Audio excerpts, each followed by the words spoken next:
Today we are talking about the Figure 03, the state of robotics in the US, and zooming out to understand why the future of AI has a body. Welcome back to the AI Daily Brief. Covering AI is a constant balance of figuring out how much to cover things that matter here and now versus things that will matter in the future. And my bias towards the here and now has meant that I haven't really spent much time on physical AI, embodied AI, aka robotics. And yet, in many contexts, the clear trajectory and future of artificial intelligence is in physical form. It is embodied. This week, we saw the release of the Figure 03 humanoid robot, and I thought this was as good a chance as any to do a bit of a primer on robotics and embodied AI, everything from the latest technology updates to the state of deployments in the US, to the broader global competition, to what technical limitations there still are and how it intersects with artificial intelligence more broadly. Now, coming to the news that inspired this post this week, Figure is one of the most well-established robotic startups in the US. You might have seen videos of their robots sorting packages. Earlier versions of their robots are currently deployed in a pilot at the BMW plant in South Carolina. Now, without being an expert in this space, it's very hard to know where the functional limitations of these seemingly advanced humanoid robots begins and end, but what's clear is that we've been on a rapidly improving trajectory. At the beginning of the year, Figure laid out a plan to ship 100,000 humanoid robots over the next 4 years, splitting their focus between commercial and home use. And that brings us to the new Figure 03, the third iteration of Figure's flagship humanoid robot. So what was improved with this edition? A lot of the improvements are about core functionality and getting the robot ready for widespread use. It now features inductive charging, removing the need to engineer a way to replace battery packs or plug into an outlet. It also now features washable soft fabric covering all pinch points, providing a layer of safety for human interaction as well as a little more usability. Generally speaking, the design has been re-engineered with mass production in mind. On the technical side, the robot has an improved audio system for voice reasoning, allowing it to hold conversations with people. It has also had a complete overhaul of its sensors and hand design, with the redesign built around Helix, which is Figure's proprietary vision language action AI model that drives the robot. You might remember last year when Figure actually moved off of OpenAI's models and basically said that embodied AI needed its own custom models, and so they were going to keep that in-house. Now, the interaction between mechanical hands, a robot sensors, and the AI system driving a humanoid has been one of the trickiest problems in robotics for decades.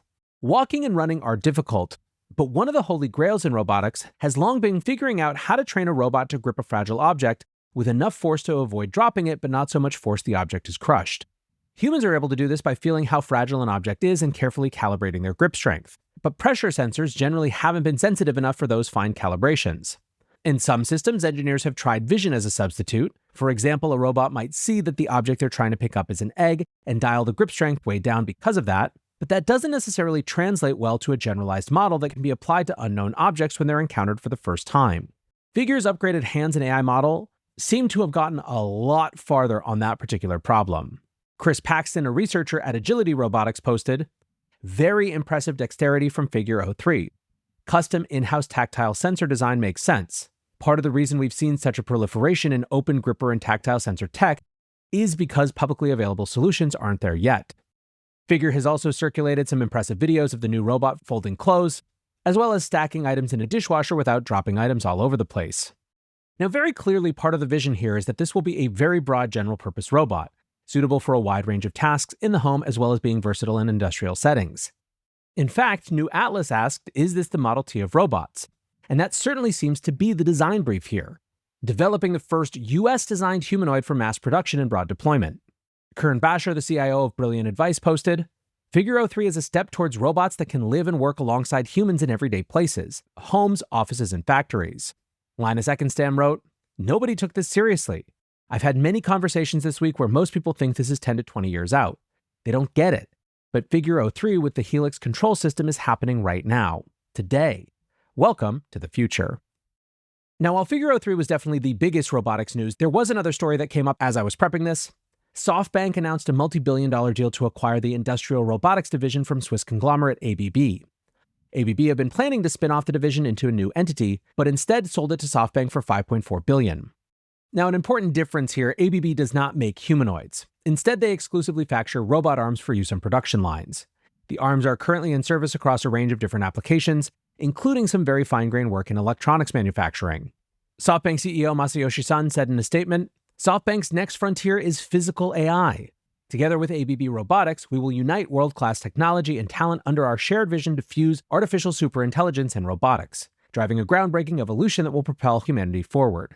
In other words, even though ABB right now is focused on these industrial robotic arms, it seems pretty clear that SoftBank has a bigger embodied AI vision behind this acquisition. In fact, robots are central to the vision of the AI future for a lot of tech leaders. Last October, Elon Musk hosted the unveiling event for the long-awaited Tesla Cybercabs. However, a swarm of Optimus robots that were catering the event stole the show, serving drinks to guests and dancing on stage. Now, it was later revealed that much of the robots' actions were actually guided by human teleoperators behind the scenes, which made the entire event feel like a little bit of smoke and mirrors, all designed to make the Optimus model seem more advanced than it actually was. And since then, for Tesla at least, progress has seemed to slow. In fact, this week we got news that Tesla had scaled back plans to produce thousands of units this year after running into design problems with, you guessed it, the robot's hands. Sources told TechSpot that there's a warehouse full of partially assembled robots missing their forearms and hands. Still, there's clearly still a lot of work being done. Last week, Elon Musk posted a video of Optimus learning Kung Fu and looking pretty agile on its feet. Several other US companies are getting pretty close with their own humanoid robots. Alongside their robot dogs and numerous other models, Boston Dynamics have been iterating on a humanoid called Atlas for around 12 years. This week, they unveiled their most dexterous robot hand design yet. The hand only has 2 fingers and an opposable thumb, but they believe it could outperform humans thanks to a new set of pressure sensors. Another player in the US humanoid market is Apptronic, a small Texas startup. They took investment from Google as a strategic partner in February as part of their Series A, and since then have provided the hardware to test and develop Google's increasingly sophisticated AI robotics model. In a podcast back in May, CEO Jeff Cardenas remarked on just how fast the space has expanded. It's just amazing to me to hear that there's 100 companies working on humanoid robots. Investors that I talked to 2 years ago said that humanoids don't make sense. They didn't want to pay attention to hardware. Now they have a humanoid thesis, and hardware is the name of the game. Cardenas noted that the first country to develop efficient and effective humanoids will have a huge advantage in manufacturing, going so far as to call robotics the new space race. Even without fully functional humanoids yet, robots are quickly infiltrating the manufacturing space. A report from the International Federation of Robotics found that over 500,000 robots had been deployed globally for the 4th year in a row in 2024, with the US representing over 35,000 of those units. A report from Grandview Research found that automotive, electronics, and metals and heavy machinery are the major sectors using robotics in manufacturing. Interestingly, as robotics advance, the share of robots being deployed in electronics is going up as they become more capable of the fine motor skills required for the job. Outside of manufacturing, Amazon has been a massive driver of robotics in warehousing and logistics. They currently have a range of different arms in production for picking and sorting, as well as various robotic forklifts and other stock-moving robots. Amazon alone currently has 750,000 robots deployed across their logistics network. Now, interestingly, growth in robotics deployments in the US has generally been slow and steady, averaging around 5% per year since 2018. That growth, however, has been very dependent on the economy. There was actually a 5% contraction in robot installs in the US in 2023 due to poor economic conditions in manufacturing and autos. Total installs fell to 38,000 that year. Generally, there's a sense that while robots have found a solid niche in industrial settings, they certainly haven't hit an inflection point in capabilities that forces firms to install them as fast as possible. Which of course brings us to embodied AI. The idea is simple, pairing a version of the type of AI models that power LLMs with robot bodies. Now, this field has been coming along in leaps and bounds over recent years. NVIDIA has recently been putting a ton of resources into working on AI models that can drive robots, which they call large action models. The idea is similar to multimodal LLMs. However, the inputs are based on the robot sensors, and the outputs are actions the robots can take, rather than words on the screen or other generated media. Google are also working on these action models, but have taken it a step further. They're applying reinforcement learning to what they're calling embodied reasoning models. Separate to work on models that drive robots, there are also world models that are being designed to act as virtual training environments for robots. The idea is that training with a sufficiently accurate model of real-world physics should be mostly indistinguishable from training in the real world. The benefit is, of course, that you can run the simulations and reinforcement learning entirely in software. So a large action model can carry out millions of trials per minute, rather than a single one if it were bound to a robot body. And yet, as much progress has been made, there is still a fair way to go. At the moment, these action models aren't anywhere as close to being as capable as their LLM counterparts. Data about text is wildly abundant compared to data about physical movement. Now, some are trying to put together troves of video data in an attempt to train foundation action models. But others suspect the training set will need to include telemetry data from robot sensors instead. That data is even more relatively scarce than videos of movement in the physical world, so it likely involves projects of dedicated data creation. This is one of the reasons that people are so excited about the possibilities of world models, which could theoretically be a way to generate enough synthetic data for very large training sets very quickly. For some time now, robots have been very good when trained on specific tasks, but very primitive when they come across edge cases or tasks they haven't seen before. More than ever, however, the intersection with advanced AI is seen as a path to much more generalized physical intelligence.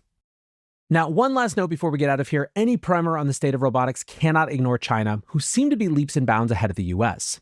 From a pure scale perspective, China is the premier robotics-enabled manufacturing hub. They have millions of robots in operation already and are scaling up faster than the rest of the world combined. In 2023, they installed 276,000 industrial robots, compared to 38,000 in the US. You might have also heard of dark factories, where robots work in darkness without a human in the building. There are also an endless stream of videos out of China showing how advanced their humanoids are, although at this point it's very difficult to get a good read on how real these videos are. The polish of a demo video is extremely easy to fake with teleoperators or simply a defined routine. When we get footage of Chinese humanoids completing an unscripted task, they don't seem to be light years ahead. Still, humanoids are one of the big focuses for investment dollars in China, and you can see that investment showing up. A few months ago, Chubby posted a robot traffic cop in Shanghai writing, "The difference to the West, China tries out much more in practice, be it a robot marathon or, as here, as a policeman." Effectively, what's undeniable is that China has an order of magnitude more experience in building and deploying industrial robots, and a significantly larger number of startups working on the technology.